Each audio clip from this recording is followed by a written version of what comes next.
আজ আমি কাতলা মাছের ঝোল করছি। দেখো তোমরা সকলে কেমন হয়েছে, এরকম করে তোমরা রান্না করবে। এরকম করে রান্না করে দেখবে খুব সুন্দর স্বাদ হবে। আমি মশলা দিয়ে দিয়েছি তেলের মধ্যে, আদা বাটা, জিরে বাটা, টমেটো, নুন হলুদ স্বাদ মতো কষে নিয়েছি। অল্প পরিমাণে জল দেবো, শুধু করবো, আলু টালু দিয়ে।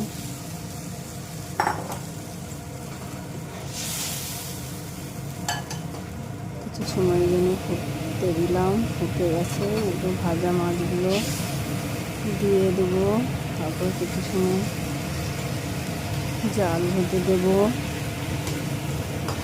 মশলাটা ঢোকার জন্য মাছের মধ্যে।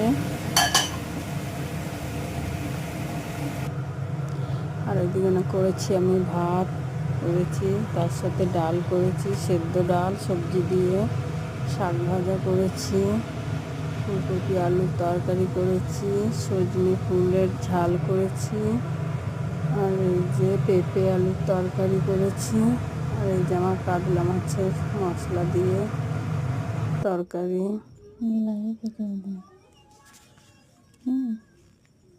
কথা বলতে হবে, পেরিয়ে চলে যাচ্ছে।